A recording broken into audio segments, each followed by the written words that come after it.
Bonjour tout le monde. Donc aujourd'hui, nous allons voir le système de gestion de fichiers. Donc comme rappel de synthèse, ce qu'on a fait jusqu'à présent, c'est qu'on a donné le mécanisme de base d'exécution des programmes, particulièrement le mécanisme d'interruption. On a vu les processus qui s'exécutent sur la CPU. Et donc, il fallait avoir un gestionnaire de processus et du processeur qui permet de faire cette allocation et ce partage de temps entre les différents processus. Cette existence de processus, il faudrait qu'ils soient présents au niveau de la mémoire, même s'ils sont présents partiellement. Et donc, d'où la gestion de la mémoire. Et à travers ça, on a pu voir les techniques de gestion de la mémoire pour optimiser toujours cette gestion. Alors, naturellement, si ces processus vont s'exécuter, c'est pour fournir des résultats aux utilisateurs. Et donc, ils peuvent fournir ces résultats grâce à des périphériques. Et c'est pour ça qu'on a vu cette gestion de périphériques. Et en général, quand on exécute des processus, c'est pour avoir des résultats. Et souvent, ce n'est pas un seul résultat. On peut avoir plusieurs résultats et une multitude de résultats que l'être humain, en général, n'est pas capable de garder dans sa tête. Donc, du coup, grâce à des périphériques qu'on a vus, qui sont les périphériques de stockage, on peut stocker ces résultats sur des périphériques de stockage. Et donc, ce stockage, il va se faire justement sous la forme d'un fichier. Et c'est pour cette raison qu'on voit, en dernier lieu, cette gestion de fichiers qui nous permet de comprendre ce qu'est un fichier, à quoi il peut servir, comment le système d'exploitation arrive à le gérer et comment il arrive à gérer le stockage de cette information sur le fichier. Donc, ce chapitre, en général, on vous dit que le système de gestion du fichier, c'est un peu la partie visible de l'iceberg, c'est-à-dire la partie visible du système d'exploitation. À vrai dire, on en a parlé des processus, de la mémoire, l'utilisateur ne voit rien du tout de tous ces aspects-là. Par contre, au niveau du fichier, c'est l'élément de contact entre le système d'exploitation et l'utilisateur. D'ailleurs, le nom du fichier, en général, il est donné par l'utilisateur, donc lui, il participe à cette gestion, ne serait-ce que par l'affectation de nom à ces fichiers. Et c'est un moyen qui lui permet de communiquer, c'est-à-dire pour essayer de récupérer l'information ou bien donner de l'information qui peut être stockée dans ces fichiers. Et donc, à travers ce chapitre, nous allons voir cette notion de fichier logique. Pourquoi? Parce que le fichier, c'est une ressource logique, ce n'est pas une ressource physique, c'est-à-dire que physiquement, le fichier n'existe pas. Le fichier, comme vous allez le voir par la suite, c'est un ensemble d'informations éparpillées sur le périphérique de stockage, et grâce à des mécanismes de stockage, le système d'exploitation arrive à, je dirais, à rassembler toutes ces portions d'informations pour lui présenter ça sous une forme plus simple et que l'utilisateur identifie par un nom symbolique et il peut communiquer entre le système d'exploitation et l'utilisateur. Alors par la suite, un fichier, comme on a vu dans les processus, on dit que le processus a une durée de vie et donc c'est pour ça qu'on a montré le diagramme de transition d'état du processus depuis sa naissance, sa création jusqu'à sa terminaison. Le fichier aussi, il a une autre caractéristique, le fichier occupe de l'espace sur le périphérique de stockage et donc on sera amené à voir comment le système d'exploitation arrive à gérer cet espace de fichiers sur le périphérique de stockage.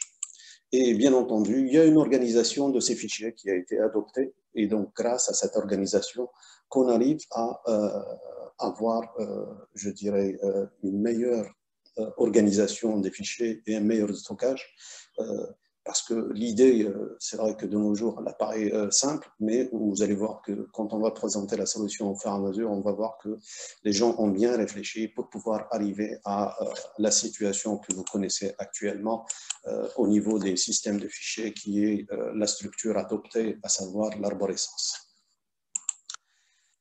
Alors, on va commencer par une introduction. Donc, ça, c'est pour vous dire qu'effectivement, la mémoire elle permet de stocker de l'information. À la preuve, on avait dit que les données et les instructions sont stockées au niveau de la mémoire, sauf que la caractéristique de la mémoire, c'est que dès que vous arrêtez votre machine, toute l'information disparaît. À l'inverse, au niveau des périphériques de stockage, vous avez cette possibilité de garder l'information, c'est-à-dire même quand vous allez éteindre votre machine et vous allez la reprendre par la suite, votre information qui est stockée sur le périphérique de stockage, vous pouvez toujours la retrouver. Et c'est grâce à cette caractéristique qu'on a pu mettre au point cette notion de fichier pour pouvoir stocker les informations sous forme d'un fichier et ensuite, ultérieurement, pouvoir la reprendre. Et donc, pour schématiser, on avait dit que c'est un peu la partie visible, le fichier concernant l'utilisateur. Et donc, du coup, l'utilisateur, il voit ça, cette notion de fichier qui est une ressource logique, parce que physiquement, j'avais dit, elle n'existe pas. Au niveau physique, c'est des informations qui sont stockées sur le périphérique. Vous allez le voir par la suite que, effectivement, c'est des portions qui sont stockées un peu partout sur le périphérique. Et grâce à ce mécanisme d'assemblage, rappelez-vous, parmi les objectifs du système d'exploitation, c'est de présenter à l'utilisateur une machine virtuelle facile à utiliser. Et donc là aussi, il lui donne cette facilité pour stocker de l'information. Et par la suite, l'utilisateur ne se soucie pas du problème de stockage. Le problème de stockage, c'est celui du système d'exploitation. Donc lui, son souci majeur, c'est de pouvoir récupérer l'information à partir de ce fichier ou bien stocker l'information sur ce fichier. Et c'est pour ça qu'au niveau utilisateur, on a beaucoup plus cette notion de fichier logique. Et par contre, au niveau du système d'exploitation, il y a un gestionnaire qui s'occupe de ces fichiers-là, qu'on appelle le système, le SJF, ou bien le système de gestion de fichiers. Et donc, ce système de gestion de fichiers, lui, il doit, je dirais, résoudre le problème d'identification de fichiers, parce que le fichier, il est reconnu par un nom symbolique. Au niveau interne, les choses sont plus complexes que ça. Ce n'est pas uniquement un nom symbolique. C'est, à vrai dire, une structure d'identification de ce fichier. C'est au même titre que le processus qui provient aussi d'un fichier exécutable. Donc, vous avez le nom du processus, mais réellement, au niveau de la machine, on a vu que l'utilisateur utilise beaucoup plus un PID, c'est-à-dire un identificateur du processus qui est propre au système d'exploitation. Typiquement la même chose pour le fichier, il utilise une structure qui est propre au système d'exploitation. Et donc, au niveau physique, on va se retrouver automatiquement au niveau du périphérique de stockage. Et c'est là où cette notion de fichier, physiquement, c'est quoi? C'est des informations qui se trouvent sur un espace au niveau du périphérique de stockage. C'est-à-dire que physiquement, c'est quoi? C'est l'endroit où se trouve ce fichier sur l'espace de stockage. Et c'est ça, cette notion de fichier physique et de fichier logique. Donc, fichier logique, c'est la vision utilisateur. Fichier physique, c'est la vision ou la notion de répartition de l'information sur le support physique.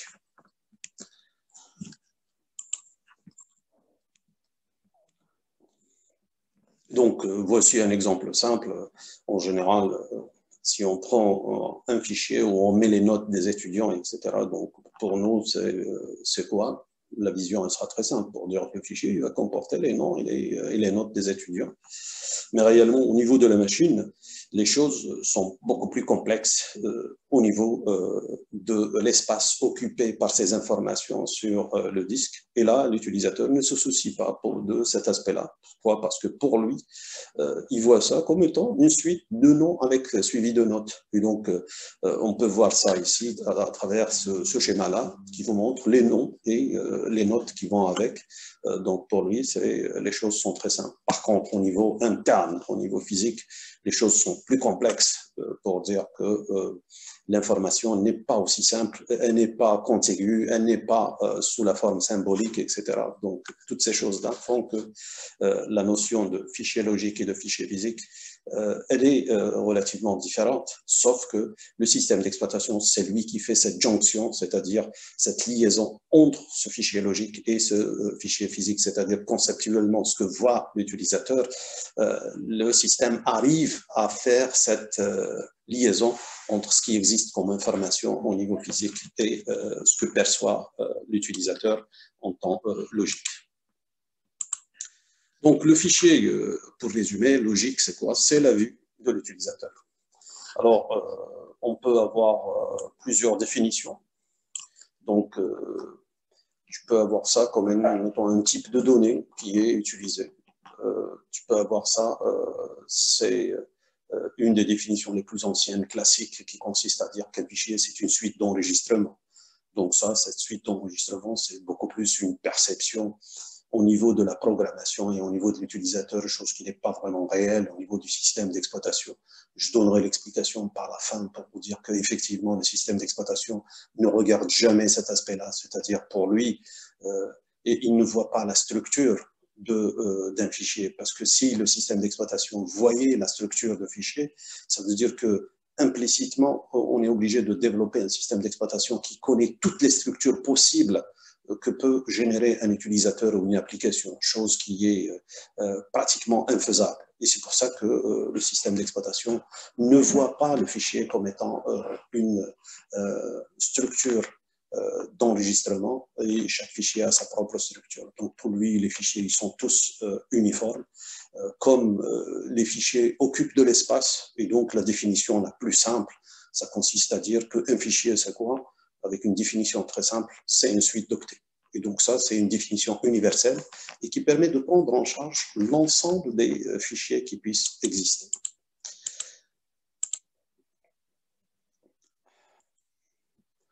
Donc, voici toujours la vision de fichiers, donc celle qui a été adoptée dans beaucoup de langages de programmation, en disant que c'est un type de données. Donc, c'est pour ça que souvent vous avez un fichier, c'est file off, donc qui permet de dire un fichier de tel type, etc. Vous avez la création de fichiers, vous avez l'ouverture de fichiers, vous avez la fermeture de fichiers. Et donc, toutes ces informations, à vrai dire, permettent d'invoquer le système d'exploitation pour lui dire, tiens, voici le moyen qui te permet de faire cette liaison entre le fichier logique et le fichier physique. Pourquoi? Parce qu'il y a le nom symbolique. Donc, il prend le nom symbolique et à travers la table de représentation de ces fichiers au niveau interne, il arrive à faire cette liaison entre le fichier logique et le fichier physique. Et de la même manière, il arrive à savoir quel est l'endroit où il a stocké cette information, et donc il peut toujours aller chercher cette information ou bien modifier cette information.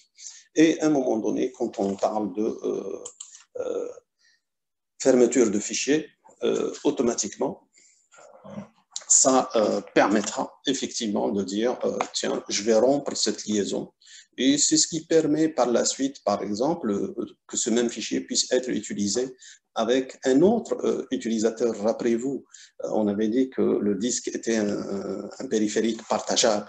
Et donc là, le partage, à un moment donné, quand un processus utilise un fichier particulièrement, surtout en modification, on sait que deux processus ne peuvent pas modifier le fichier en même temps. Et donc, dès qu'un processus libère le fichier, celui qu'il a demandé après, il peut toujours l'utiliser.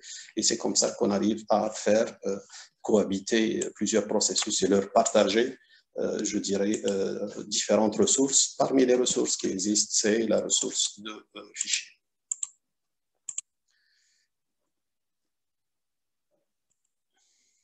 Donc là, j'avais dit que toutes ces fonctionnalités qui permettent justement de faire le lien avec le système d'exploitation. Alors, on a vu cet aspect-là au niveau quand on a géré les processus. Rappelez-vous, quand on gère les processus, il y avait un moment donné, à tout moment, dans le processus, quand il y a une demande de ressources, il y a un appel au superviseur. Donc, cet appel au superviseur permet de dire tel processus veut telle ressource ou telle ressource grâce à des commandes ou des instructions qui sont incluses dans le processus. Tel que, par exemple, tu veux allouer de l'espace mémoire, tu veux ouvrir un fichier, tu veux communiquer avec un processus, etc. etc. Là, particulièrement, le SVC qui existe, il est particulièrement dédié à la notion de gestion de fichiers. Et donc, automatiquement, il y a cette liaison qui est faite dès l'ouverture de fichier, et donc qui permet de faire la liaison entre ce fichier logique et ce fichier physique. Par la suite, vous avez des fonctions d'accès qui permettent de lire. Donc, en programmation, c'est la lecture d'un enregistrement ou les bases de données particulièrement. Et vous pouvez lire comme vous pouvez écrire. Vous pouvez insérer un enregistrement à l'intérieur, comme vous pouvez supprimer un enregistrement à l'intérieur. Donc, toutes ces fonctionnalités-là, c'est à vrai dire des appels au superviseur qui permettent d'indiquer des fonctions en relation avec la gestion des fichiers. Et donc, automatiquement, c'est dans cette optique que les fonctionnalités au niveau du SVC ont été rajoutées. Ça, c'est pour faire le lien par la suite et faire appel au système de gestion de fichiers. Alors, dans ces fichiers-là, on peut avoir des modes d'accès, c'est-à-dire comment on accède aux fichiers. Parmi les accès les plus simples, c'est l'accès séquentiel. Ça veut dire quoi? Ça veut dire que je vais ouvrir mon fichier, et donc dès que vous allez ouvrir le fichier, automatiquement le système d'exploitation, et le SGF en particulier, qu'est-ce qu'il va faire? Il va positionner un pointeur sur la première information de votre fichier. Pourquoi? Parce que la première information, elle se trouve quelque part au niveau du périphérique de stockage. Donc lui, grâce à sa table de liaison entre fichier physique et fichier logique, donc il sait l'espace occupé, il se trouve où. Donc il va aller directement, il va positionner un pointeur au niveau de cet espace-là. Alors, pour vous faire le lien, c'est un peu comme le processus. Quand vous lancez un processus, automatiquement, il y a de l'allocation mémoire, il est stocké au niveau de la mémoire, et automatiquement, le système de gestion des processus, qu'est-ce qu'il fait? Il va positionner le compteur ordinal sur la première instruction à exécuter. La même chose pour le fichier. Vous allez ouvrir le fichier pour pouvoir l'utiliser. Automatiquement, le système, qu'est-ce qu'il va faire? Il va positionner un pointeur qui permet de localiser la première information qui se trouve sur votre fichier. Par la suite, quand vous demandez à lire, donc qu'est-ce qu'il fait? Lui, il va vous transférer l'information qui a été lue. En général, soit implicitement, soit explicitement, on demande à lire une quantité d'informations. Donc, automatiquement, lui, il va transférer cette quantité d'informations et qu'est-ce qu'il fait? Il va positionner le pointeur après la position de la dernière information qui a été lue. Et donc, pourquoi? Parce qu'il se prépare pour la lecture qui est faite par la suite, puisqu'ici, on te dit que le mode d'accès est séquentiel. Ça veut dire quoi? C'est-à-dire, je lis l'information, ensuite je lis l'information suivante, et ainsi de suite. Donc, si je fais le lien avec les processus, c'est comme le compteur ordinal quand on a vu le cycle d'exécution du processus, du processeur. Il exécute une instruction. Par la suite, qu'est-ce qu'il fait? Il prépare pour l'instruction suivante. Il faisait CO égale à CO plus 1. Donc, pour dire, c'est la prochaine instruction que je vais exécuter par la suite. Ici, il va positionner le pointeur pour dire, j'ai lu la première information, la deuxième information que je vais lire, donc il prépare le pointeur pour pouvoir la lire par la suite. Et au fur et à mesure, les choses vont se faire sous cette forme-là. Et bien entendu, comme c'est un truc séquentiel, ça veut dire que quand vous voulez ajouter de l'information, l'information, elle sera mise où? Elle sera mise en général à la fin du fichier. Et donc là aussi, il a un pointeur qui permet d'indiquer la fin du fichier, la position de la fin du fichier, et donc ça lui permet effectivement de rajouter automatiquement l'information au niveau de la fin de votre fichier. Donc voici le schéma tel qu'il est perçu. Donc pour la lecture, je lis et donc je vais passer au suivant et ainsi de suite jusqu'à éliminer tous les éléments. Et j'ai de la même manière un indicateur ou un pointeur qui pointe vers la fin du fichier. Donc s'il y a lieu de faire un ajout au niveau du fichier, je le rajoute à la fin de ce fichier.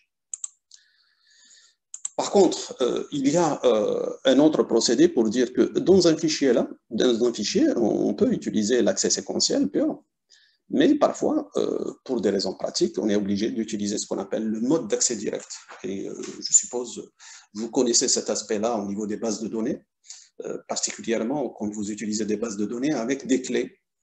L'usage des clés, c'est pourquoi? C'est pour faire un accès direct. C'est-à-dire que par rapport à la clé, tu vas accéder directement au niveau de l'enregistrement qui est positionné par cette clé. Et là aussi, le système d'exploitation, il doit offrir les mécanismes qui lui permettent de lire, écrire, ajouter, détruire, etc. Et automatiquement, la position, maintenant, ce n'est plus comme le mode d'accès séquentiel. C'est la position, c'est par rapport à la clé. Ça veut dire que chaque clé, elle a une information qui permet de dire quelle est sa position au niveau de l'espace de stockage. Et donc, vous avez automatiquement le positionnement du pointeur vers la clé appropriée. Là, dans ce cas, ce que vous avez une fonctionnalité supplémentaire qui existe, particulièrement l'opération seek ou bien de recherche, donc qui permet de rechercher une information par rapport à la clé. Ça veut dire qu'automatiquement, le système, qu'est-ce qu'il fait? C'est par rapport à cette clé, il va positionner le pointeur directement à l'information qui est pointée par cette clé.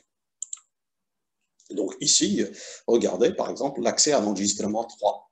Donc automatiquement, il y a un pointeur qui va pointer directement sur l'enregistrement 3 grâce à une information, soit vous faites une lecture ou bien un positionnement directement.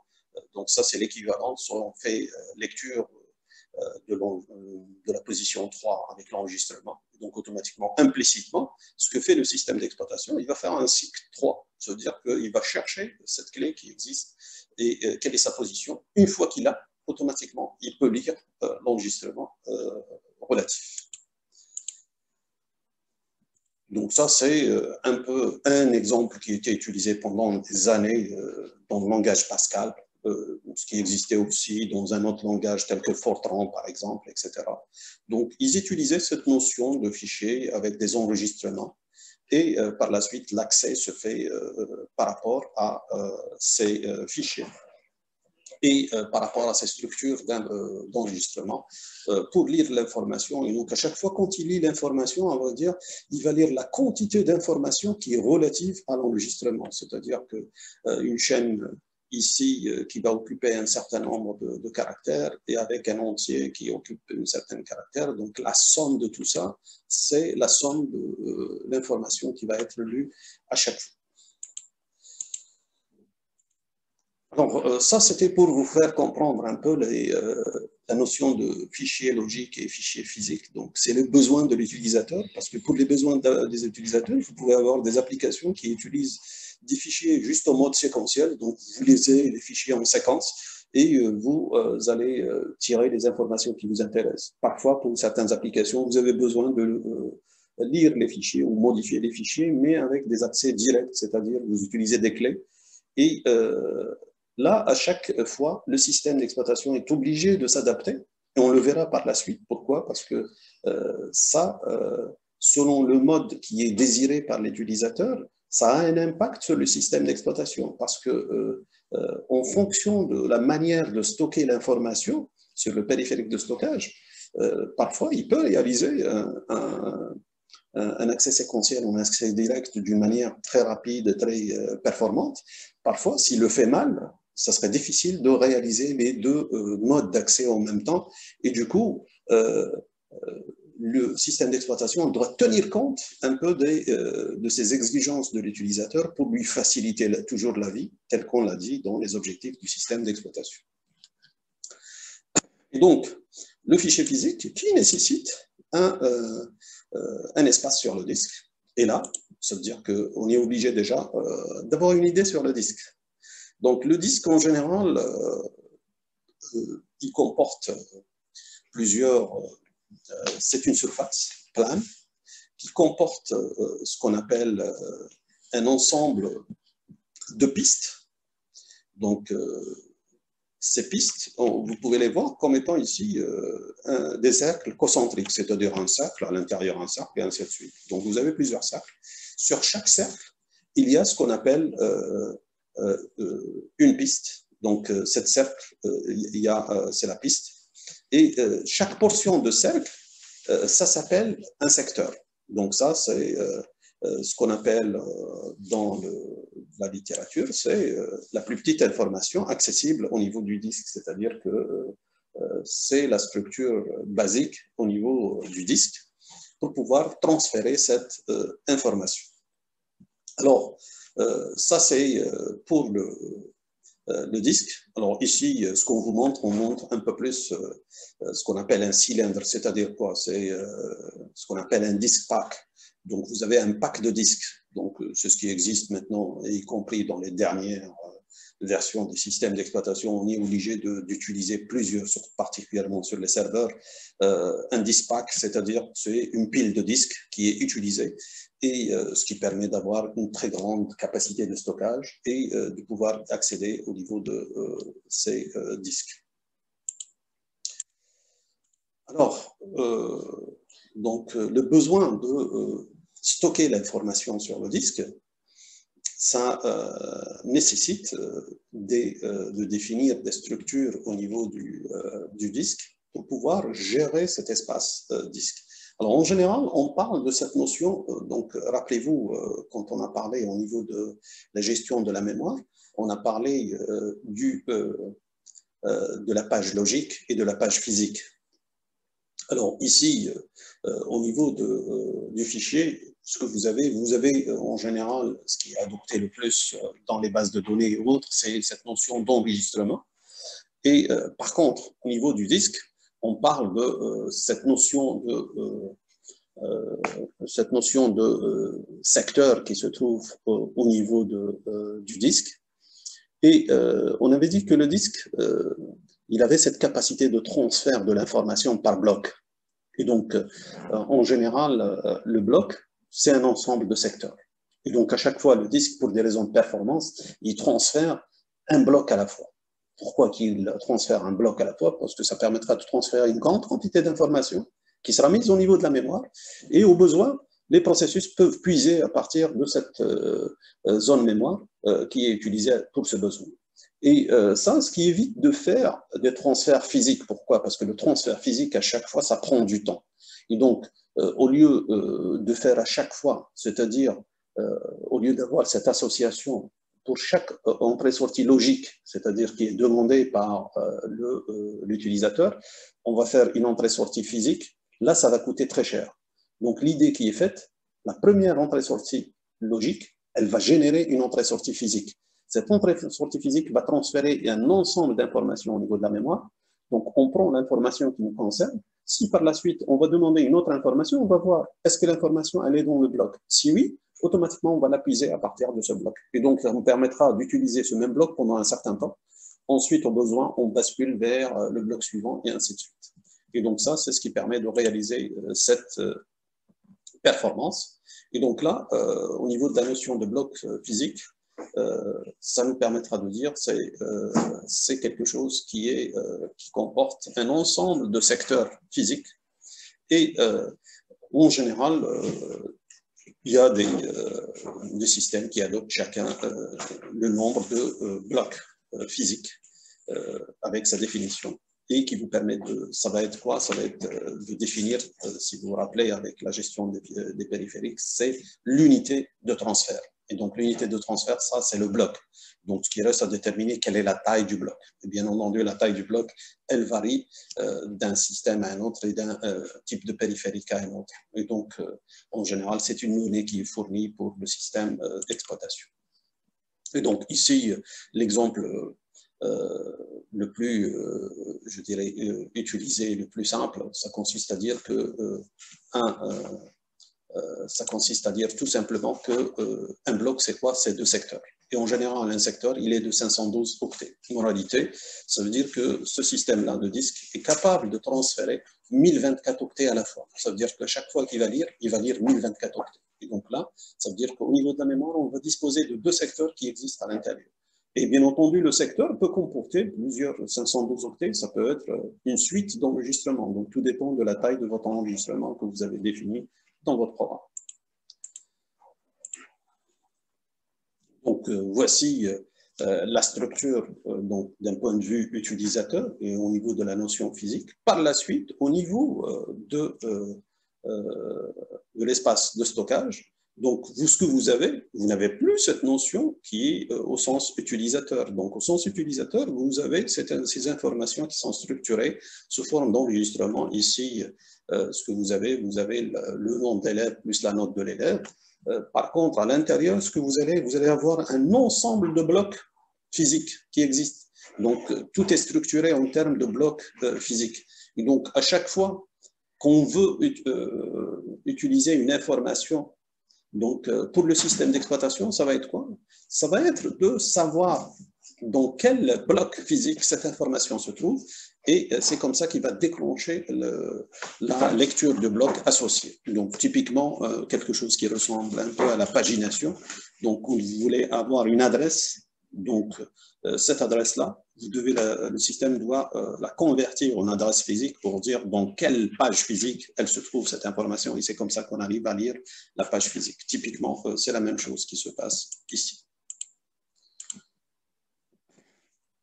Et donc, là, on a terminé avec cette définition qui consiste à dire le fichier physique, maintenant, c'est quoi? C'est un ensemble de blocs.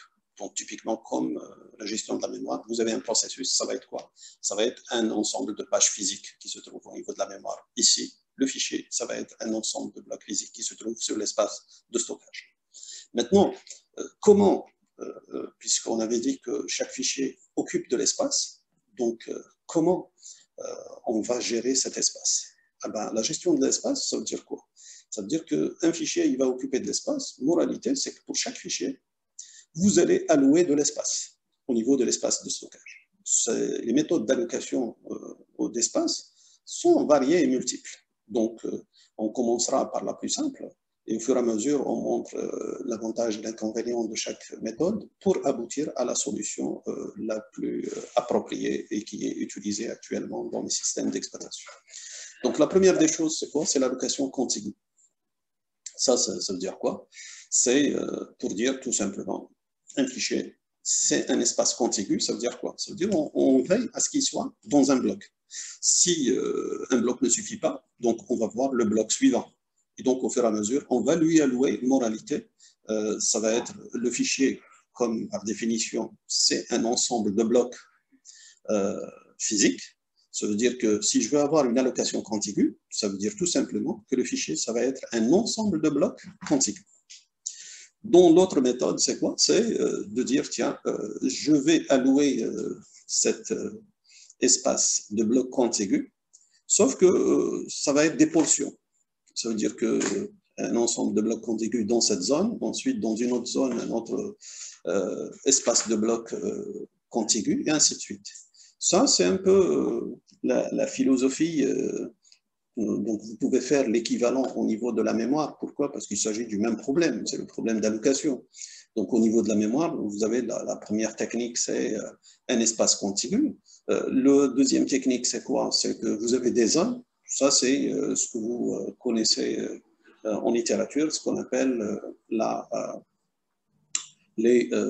notion de segment, c'est-à-dire que vous avez votre processus, c'est un ensemble de segments. Et donc là, chaque segment, effectivement, il est contigu. Mais tous les segments ne sont pas contigus. Donc ça va être la même chose au niveau des fichiers pour avoir un ensemble de zones. Alors, je peux avoir aussi un ensemble de blocs qui sont chaînés. Ça veut dire que je ne m'intéresse pas à la contiguïté, mais je m'intéresse beaucoup plus à la liaison entre les différents blocs. Et donc, moralité, je vais chaîner les blocs ou bien les ensembles de blocs, et ça me permettra effectivement de passer de l'un à l'autre grâce au chaînage qui existe à l'intérieur. Et en dernier lieu, je peux avoir quelque chose qui permet d'avoir de l'allocation indexée. Ça veut dire quoi? Ça veut dire que je vais utiliser un principe qui ressemble un peu à la mémoire. On avait dit que l'une des meilleures méthodes qui a été utilisée et qui reste d'actualité, c'est la pagination avec la table des pages. Ça veut dire que vous avez une table des pages et grâce à la table des pages, il y a une indexation qui permet de passer directement en page physique. Ça va être la même chose qui sera utilisée au niveau des fichiers pour avoir un bloc d'index, et à partir de ce bloc d'index, je peux accéder à n'importe quelle zone qui se trouve au niveau de l'espace de stockage. Bon, alors on continue l'allocation de ces fichiers physiques. Donc, on avait dit qu'il y a un ensemble de méthodes qui ont été adoptées et automatiquement, on va essayer de parcourir ces méthodes pour voir effectivement quel est l'avantage et l'inconvénient de chaque méthode. Et à chaque fois, on essaie d'améliorer un peu les méthodes jusqu'à arriver à la solution finale qui a été adoptée par les systèmes d'exploitation mondiaux. Donc, moralité avec tout ça, ça veut dire que le système, il a un problème, c'est de gérer l'espace libre. Donc, l'espace libre qui se trouve sur le disque, il est obligé de le gérer. Comme ça, à chaque fois qu'il y a un besoin d'allouer de l'espace, il sait où est-ce qu'il faut puiser l'espace. Et donc, il ne va pas le puiser sur les espaces qui sont occupés par des fichiers, mais à partir de l'espace qui est libre. Et donc, il doit savoir et de garder trace de l'espace pour dire quelles sont les parties occupées et par qui elles sont occupées, et voir quel est l'espace, la partie libre. Et donc, à chaque fois qu'il a un besoin d'espace, il va puiser à partir de cet espace. Alors, première des choses, c'est quoi? C'est de dire, tiens, je vais allouer un espace qui est contigu. Donc, vous allez avoir la situation suivante. Donc, automatiquement, vous avez l'espace de chaque fichier. Donc, ici, on vous donne un exemple. Vous avez deux fichiers, fichier 1 et fichier 2. Donc, vous avez un fichier de 3 blocs, et le deuxième, c'est un fichier qui occupe 5 blocs. Et donc, automatiquement, chaque fichier est indiqué effectivement par le pointeur qui pointe vers le premier bloc qui l'occupe, et bien entendu, le dernier bloc qui l'occupe. Donc, pour garder l'espace occupé par ce fichier-là. Le problème qui se pose au niveau des fichiers, c'est que les fichiers ne sont pas tous créés à l'initialisation des processus ou du système. Autre chose, les fichiers aussi, ils ont une caractéristique, c'est que les fichiers sont dynamiques.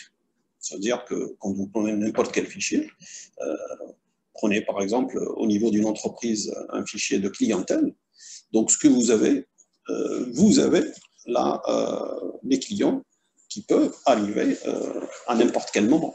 Ça veut dire que quand vous avez de nouveaux clients qui arrivent, vous êtes obligé de les intégrer et de les rajouter au niveau de votre fichier de clientèle. La même chose qui se passe à l'université, chaque année on reçoit de nouveaux étudiants. Donc il va falloir inscrire ces nouveaux étudiants. Moralité, si vous les inscrivez, ça veut dire que la taille de votre fichier va augmenter. Et donc ça, c'est la caractéristique du fichier qui consiste à avoir une taille de fichier qui n'est pas fixe. Et donc c'est une taille qui est variable par le temps, d'où la nécessité à chaque fois d'étendre votre fichier. Et donc si je prends ce scénario-là, qui est présenté, je peux avoir de nouvelles demandes. C'est vous avez, par exemple, votre allocation de fichiers. Un nouveau fichier qui apparaît, le fichier 3, et je veux allouer 4 blocs. Et donc, automatiquement, je vois qu'il y a un espace libre, donc après le fichier 1, donc je vais allouer les 4 blocs. Alors, si par contre, juste après, j'aurai un fichier 4 avec 6 blocs, donc quand vous allez regarder l'espace, vous n'allez pas trouver un espace qui est de 6 blocs contigus.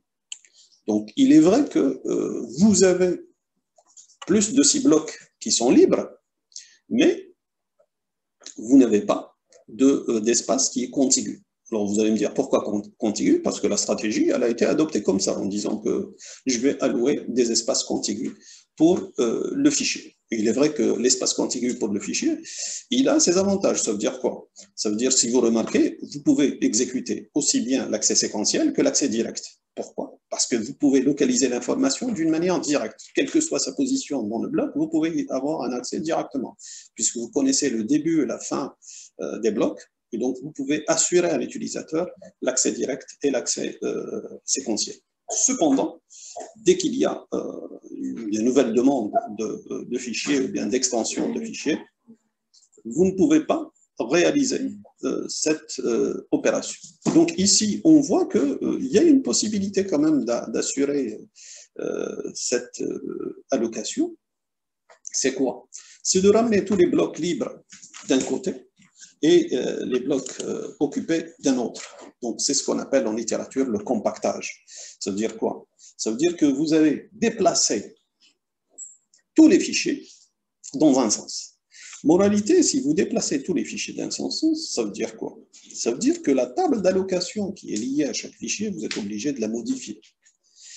Donc ça, c'est la première des choses. Pourquoi? Parce que, comme vous êtes en train de le remarquer, nos fichiers n'occupent plus les mêmes espaces. Donc, ils occupent de nouveaux espaces et du coup, vous êtes obligé de changer la table d'occupation de chaque fichier. Deuxième élément qui n'est pas des moindres, c'est que si vous déplacez les fichiers, ça veut dire qu'il faut faire attention. Il faut arrêter les processus qui sont en train d'utiliser ces fichiers. Pourquoi? Parce que les adresses qui vont être générées ne sont plus les mêmes adresses physiques.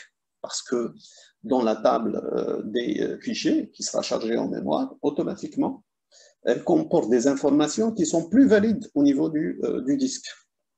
Et donc, on peut faire le compactage, mais avec un coût. Le coût qui est énorme. C'est tout le temps de déplacer les blocs au niveau physique. Deuxième élément, c'est l'arrêt des processus qui fait que, par la suite, le temps de réponse des processus va augmenter. Et là, ça veut dire qu'on ne sera plus en conformité avec l'objectif du système d'exploitation, qui consiste à dire je vais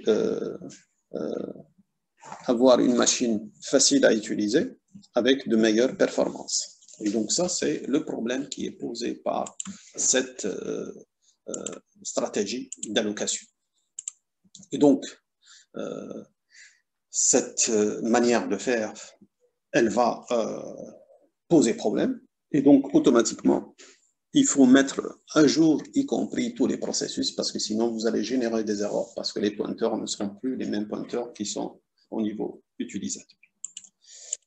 Et là, on adopte une nouvelle stratégie pour dire que régler le problème d'allocation, avoir un peu plus de souplesse, c'est de dire qu'un fichier, c'est un ensemble de zones. C'est-à-dire que, tel que je l'ai vu tout à l'heure, donc j'ai un fichier qui n'occupe pas forcément un même espace. Ça veut dire quoi?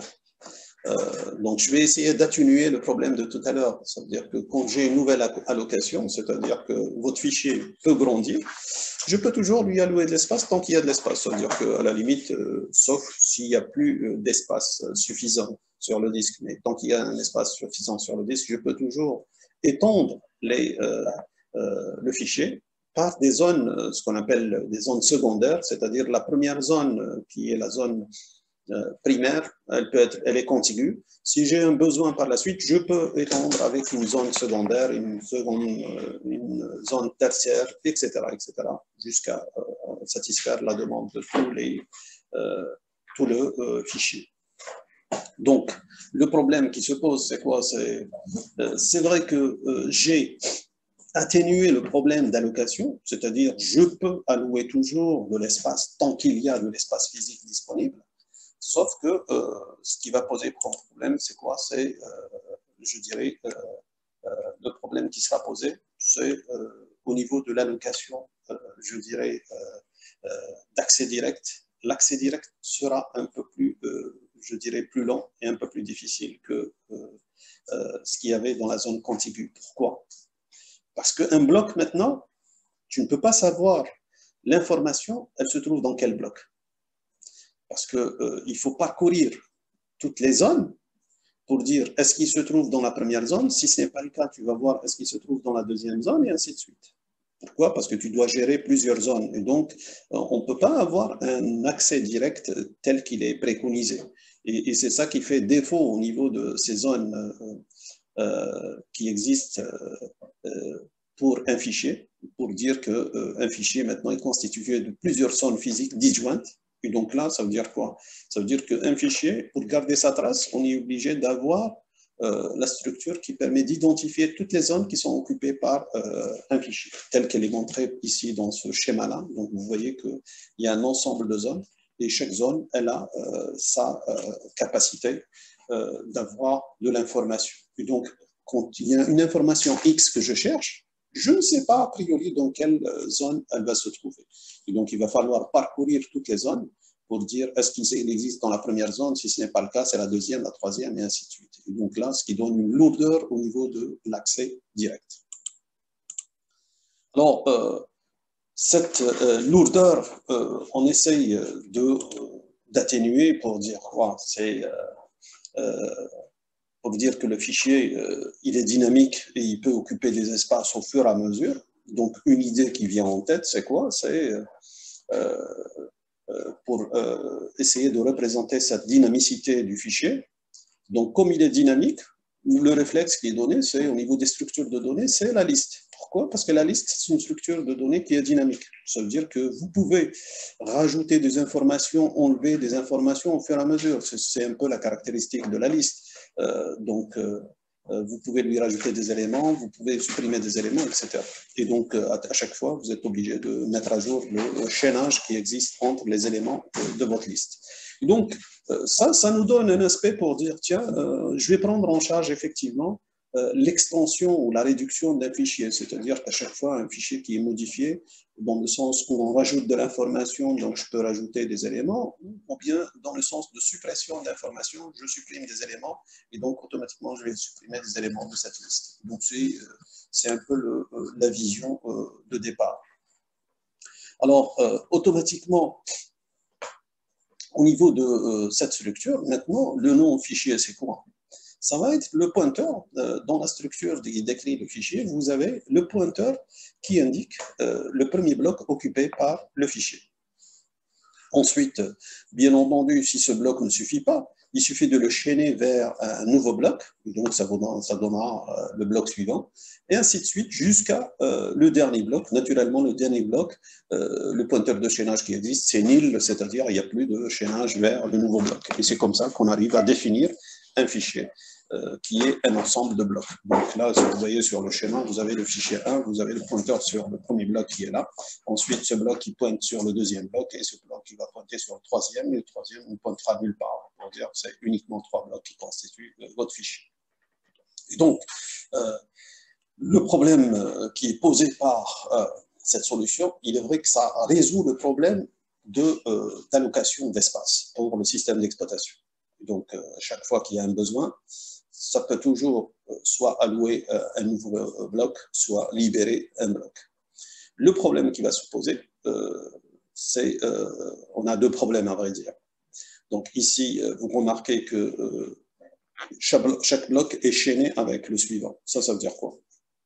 Ça veut dire que si vous avez un pointeur qui est de taille de 2 octets, ou bien de 4 octets, vous êtes obligé de réserver ces 2 octets ou ces 4 octets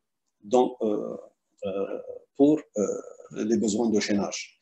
Donc, moralité, quand vous dites que le fichier occupe un bloc, réellement, il n'occupe pas un bloc. Il occupe un bloc moins la taille du pointeur pour pointer vers le lien de chaînage. Deuxième élément, c'est quoi? C'est que ce système-là, il favorise beaucoup plus l'accès séquentiel, c'est-à-dire le mode séquentiel. S'il y a une application qui veut avoir de l'accès direct n'est pas possible.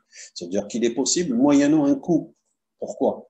Parce que pour faire l'accès direct, il faut localiser l'information. Pour pouvoir localiser l'information, vous êtes obligé de passer par les chaînages. Pour arriver à l'information, vous êtes obligé de passer par tous les blocs qui précèdent le bloc qui contient le chaînage. Et donc ça a un coût aussi au niveau du disque pour pouvoir accéder à l'information.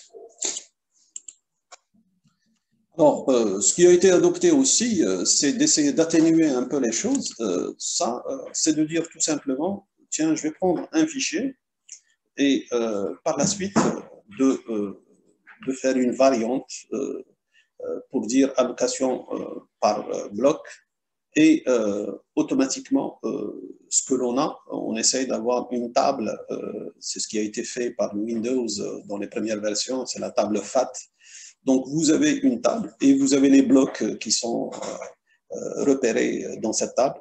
Et par la suite, ce qui est fait, c'est le fichier. On pointe vers le premier bloc qui est occupé. Et ensuite, vous avez un lien de chaînage au niveau de cette table. Donc, comme on sait que la table, elle est accès direct. Donc, vous pouvez accéder directement via la table pour pouvoir accéder aux différents blocs et pouvoir réaliser le chaînage vers les blocs suivants.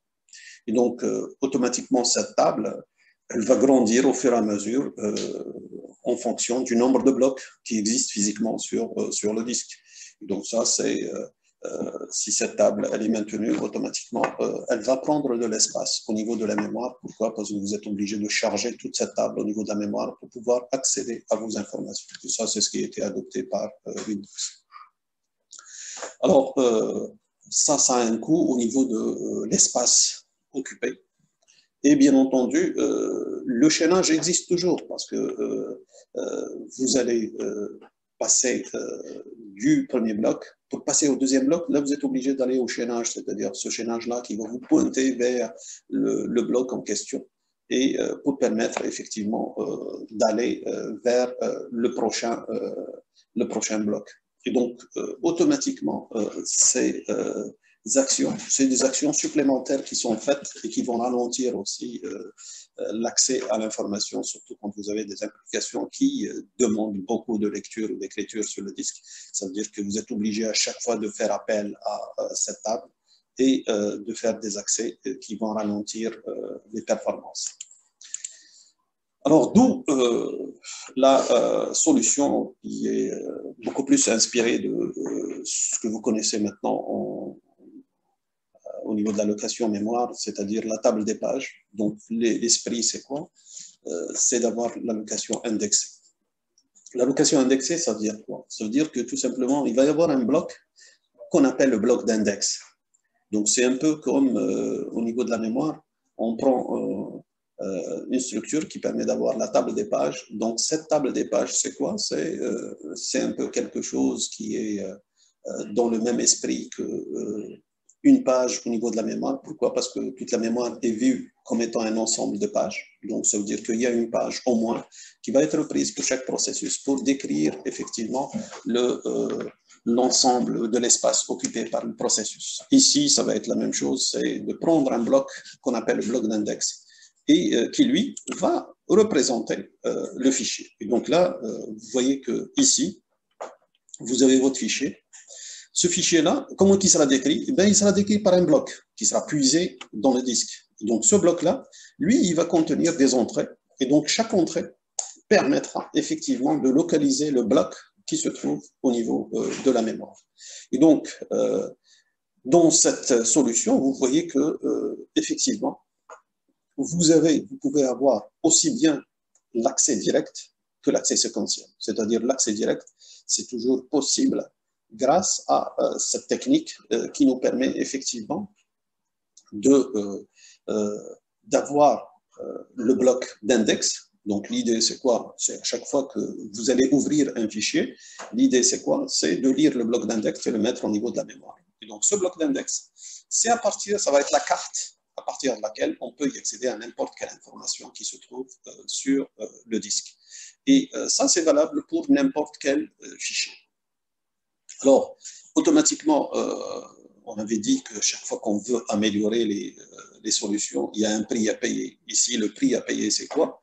C'est qu'il y a des blocs au niveau du disque qui vont être dédiés pour la gestion des fichiers. Ça veut dire que ici, on a représenté deux fichiers. Ça veut dire quoi? Ça veut dire sur le disque, on va avoir deux blocs disques qui ne seront pas utilisés pour le stockage de l'information. Ils vont être utilisés pour le stockage de l'information de contrôle. Et donc là, on fait la différence au niveau pratique concernant, je dirais, l'espace utilisé. Dans l'espace utilisé, vous avez d'une part une information de contrôle qui est utilisée par le système d'exploitation et vous avez une information utile qui est utilisée par l'utilisateur. Et donc, pour les besoins de gestion, on l'a vu au niveau de gestion de la mémoire, vous avez la table des pages qui, elle, occupe un espace au niveau de la mémoire. Ça veut dire que cet espace-là, pour l'utilisateur, il est perdu. Pourquoi? Parce qu'il ne pourra jamais l'utiliser. Il est utilisé exclusivement par le système d'exploitation. Là aussi, vous avez des blocs qui sont de contrôle qui sont utilisés par le système d'exploitation. Et donc, dans le disque, à chaque fois que vous allez créer un fichier, il va y avoir un bloc qui sera utilisé par le système d'exploitation. Et donc là, ce qui va réduire un peu l'espace je dirais, utilisé au niveau du disque. C'est-à-dire qu'à un moment donné, la totalité du disque ne peut pas être utilisée par les utilisateurs. C'est qu'il y a une partie qui sera utilisée par le système d'exploitation pour ses besoins de gestion et l'autre partie qui sera utilisée pour les données de l'utilisateur.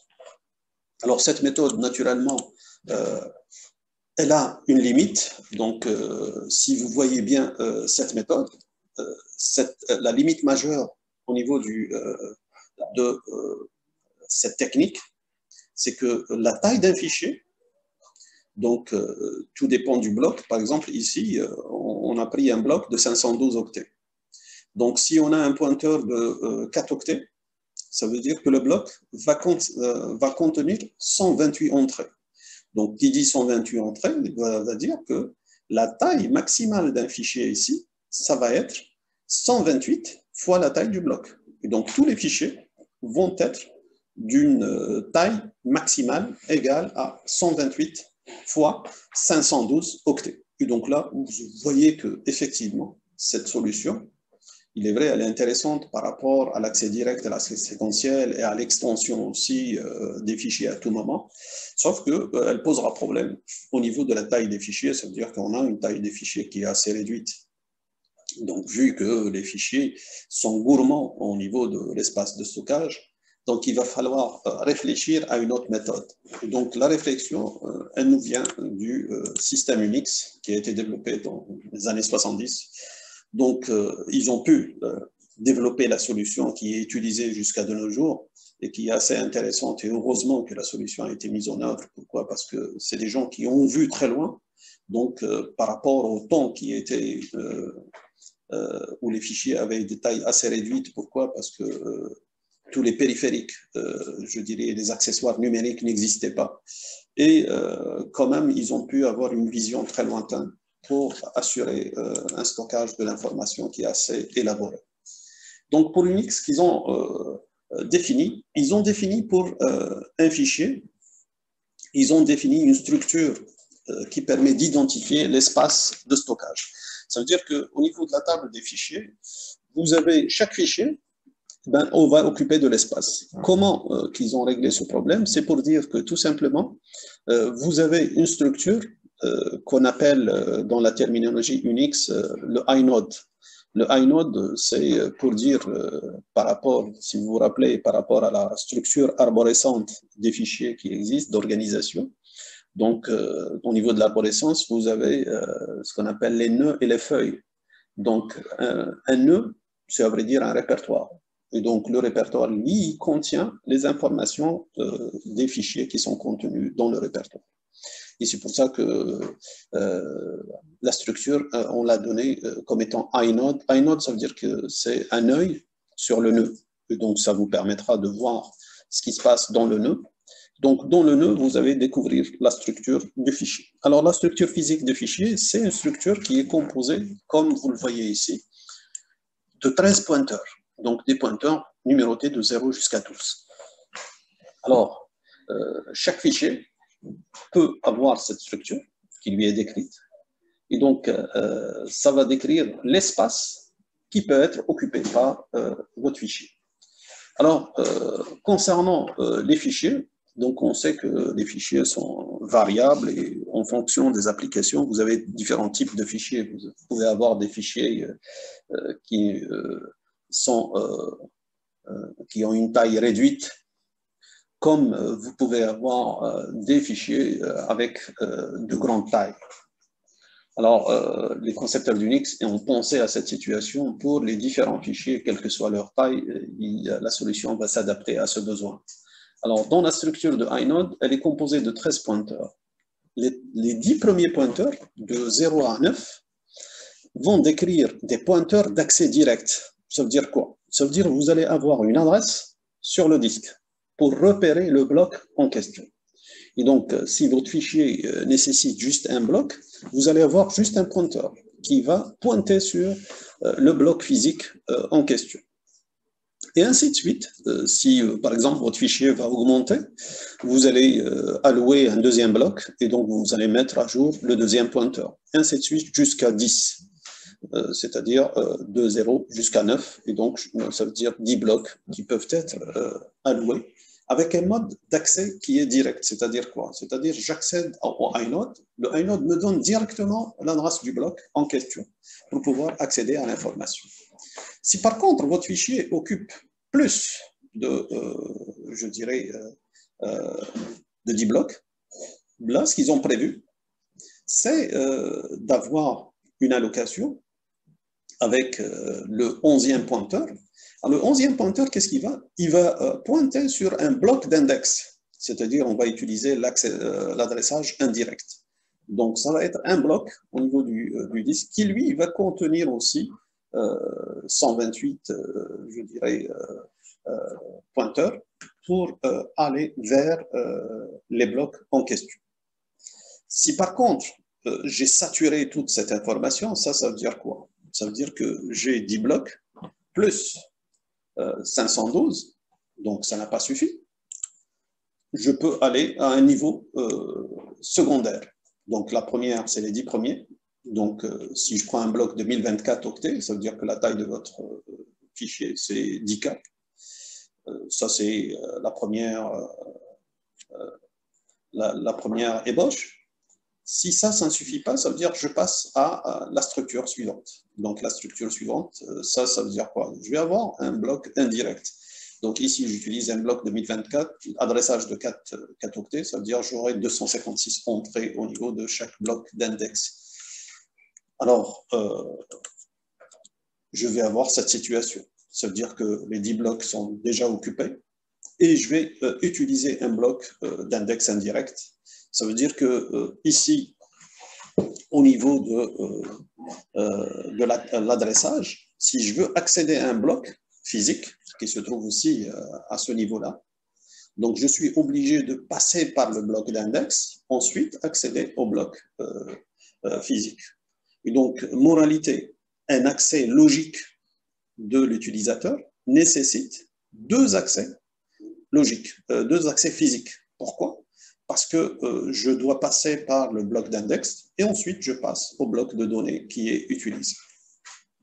Alors on verra par la suite comment les gens d'Unix ont réglé ce problème. Pourquoi? Parce que là, vous voyez qu'on est en train d'augmenter le nombre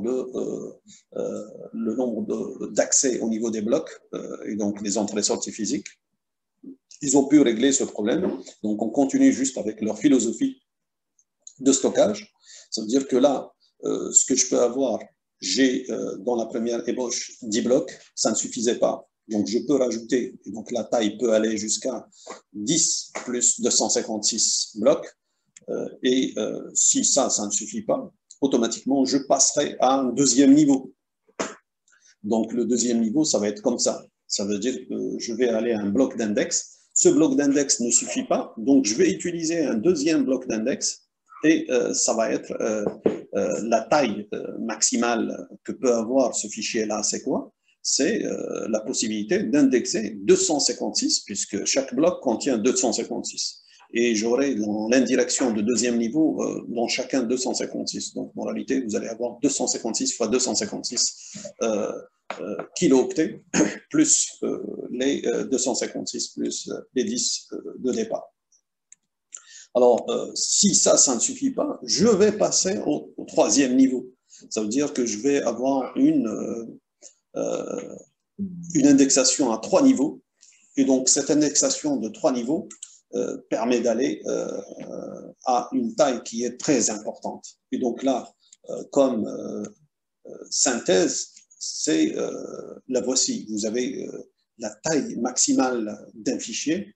Donc, automatiquement, vous avez la possibilité d'indexer des fichiers qui sont de très grande taille. Donc, grâce à cette solution effective qui permet de passer à des niveaux d'indexation du premier niveau jusqu'à troisième niveau compris. Et donc, cette solution Vous allez me dire, tiens, si je suis dans le troisième niveau, ça veut dire quoi? Ça veut dire que si je veux faire un accès à un bloc, au niveau du troisième niveau, vous risquez d'avoir 4 accès disques pour accéder à l'information. Effectivement, c'est le cas.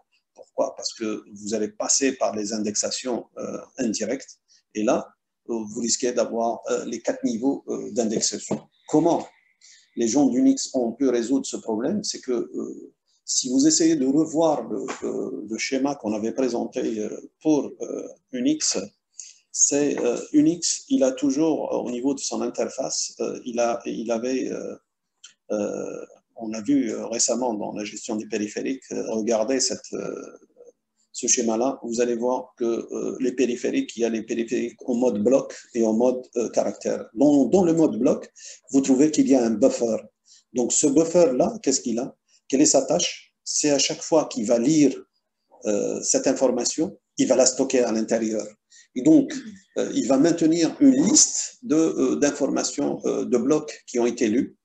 Et par la suite, il va utiliser le même principe que la mémoire, c'est-à-dire le principe de LRU, pour dire que le bloc qui va être fréquemment utilisé, il va le laisser dans le buffer cache. Et donc, à chaque fois qu'il y a une demande du processus, il va puiser dans ce buffer cache, et donc ce qui permettra de réduire le temps d'accès au niveau du disque. Et pourquoi? Parce que l'information, elle est stockée dans ce buffer cache, donc ce qui permet de réduire énormément, je dirais, la lourdeur de ce système tel qu'il est fait, donc pour pouvoir l'atténuer et garder de très bonnes performances. Et c'est ce qui est utilisé effectivement dans le système Unix actuel. Alors, l'autre aspect, c'est quoi? C'est la gestion de l'espace. C'est quand vous parlez de l'allocation, automatiquement, c'est que vous utilisez implicitement un espace libre. Donc, l'espace libre qui est utilisé, ça veut dire que le système de gestion de fichiers doit maintenir à tout moment quel est l'espace libre qui reste au niveau du disque. Donc, l'espace occupé, effectivement, il est décrit par les structures d'inode qui permet d'avoir l'ensemble de la cartographie de l'espace qui est occupé. Par contre, pour l'espace libre, automatiquement, c'est le système d'exploitation qui va le gérer. Et donc, pourquoi? Parce qu'à chaque fois qu'un fichier demande de l'espace, le système il va voir l'espace libre qui est disponible et voir est-ce qu'il peut allouer au fichier la quantité désirée ou pas. Et bien entendu, quand il y a un fichier qui est supprimé, automatiquement, lui, il va prendre l'espace qui a été occupé par le fichier et il va l'intégrer au niveau de l'espace libre. Alors, il y a 2 grandes méthodes qui sont utilisées principalement. Donc, vous avez d'un côté un vecteur de bitmap, ça veut dire que si vous avez un disque qui est comporté de n blocs, ça veut dire qu'on va garder un vecteur de n blocs. Ce vecteur, c'est un vecteur de bits. Pourquoi? Parce que chaque bloc, il a un statut, soit il est occupé, soit il est vide. Cette technique qu'on a déjà vue dans la gestion de la mémoire pour dire le bit de validité pour voir est-ce que la page est chargée en mémoire ou pas. Là, c'est par rapport au bloc du disque, est-ce qu'il est occupé ou est-ce qu'il est libre. Donc, on peut gérer en utilisant ce vecteur. Soit vous avez l'autre possibilité qui consiste à utiliser une liste chaînée des blocs comme les blocs sont libres. Donc, le système d'exploitation, qu'est-ce qu'il a? Il a un pointeur sur le premier bloc qui est libre et automatiquement, à partir de ce bloc, il va chaîner l'ensemble des blocs qui sont libres et ça lui permettra de gérer l'espace en entier. Et donc, ça, c'est pour résumer la première méthode qui est le bitmap, particulièrement cette solution qui est utilisée dans le système Macintosh et qui gère l'espace libre selon ce bit pour savoir quels sont tous les blocs qui sont occupés et les blocs qui ne sont pas occupés. Par contre, pour la liste chaînée, c'est automatiquement le système maintient un pointeur dans sa zone et automatiquement, il va chaîner l'ensemble des blocs pour réaliser les différents blocs qui sont libres. Alors, naturellement, il y a eu une variante de ce schéma-là pour dire, par exemple, ici, regardez, il y a 3 blocs libres qui sont contigus. Donc, l'idée, c'est quoi? Au lieu de faire ce chaînage classique, donc, il va y avoir dans ce bloc, pour dire un compte qui permet de dire 3, Et ensuite, le chaînage, au lieu que ça soit vers celui-là, le chaînage, il va être vers directement celui-là. Et donc là, c'est la variante, ce qu'on appelle par comptage, ce qui permet d'alléger un peu la technique d'allocation si on veut allouer plusieurs blocs à la fois. Donc, on saura, par exemple, il y a 3 blocs, je peux tirer directement ces 3 blocs et pouvoir les utiliser.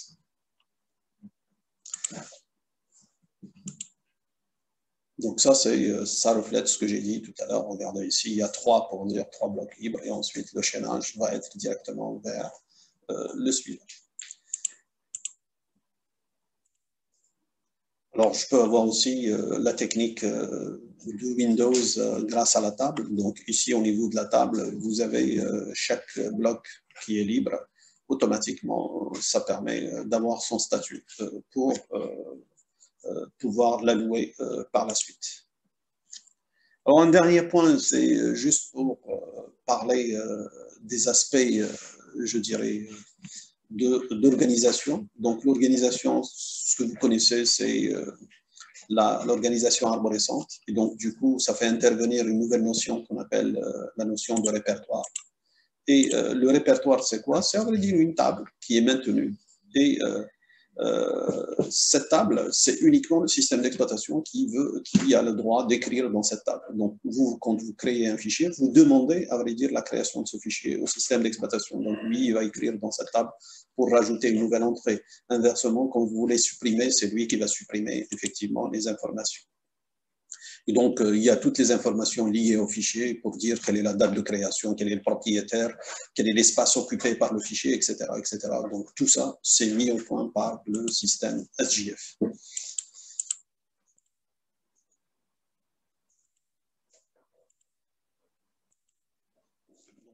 Voici l'entrée d'un répertoire qui permet d'indiquer toutes les informations. Ici, ça, c'est la dernière qui comporte un peu la structure du inode qui permet de fixer les zones qui sont attribuées par le système au fichier.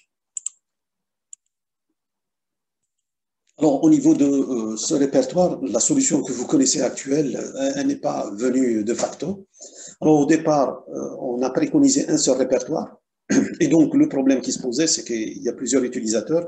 Donc, chaque utilisateur, c'est lui qui donne le nom de fichier. Et donc, on risque d'avoir une collision entre les utilisateurs.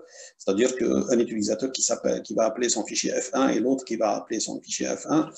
Alors, quand on veut lire le fichier F1, lequel, du premier ou du deuxième utilisateur, ça devient difficile au niveau du système d'exploitation. Donc, l'idée, ça a été de passer à un deuxième niveau, donc de dire répertoire racine et ensuite répertoire des utilisateurs. Et là, 2 utilisateurs peuvent nommer leur fichier de la même manière, ça ne pose aucun problème. Par contre, lui-même, l'utilisateur, il sera un peu coincé. Pourquoi? Parce que dès qu'il a tous ces noms qui sont utilisés, à un moment donné, il ne pourra plus utiliser le même nom. Alors, ce qui a été fait, c'est de faire ça d'une manière récursive, c'est-à-dire de descendre à un deuxième niveau, et automatiquement l'utilisateur peut nommer, par exemple, ici, vous avez un fichier 3, ici un fichier 3, sauf il n'y a pas de problème. Pourquoi? Parce que c'est des répertoires qui sont différents. Et c'est comme ça qu'on a généralisé l'information pour avoir la structure arborescente que vous connaissez à travers les systèmes d'exploitation modernes. Et donc, c'est ce qui a été adopté par tous les systèmes actuels. Donc, ça, c'est pour l'organisation des répertoires. Et donc, on a le chemin d'accès qui est unique, etc., et toutes les propriétés qui existent.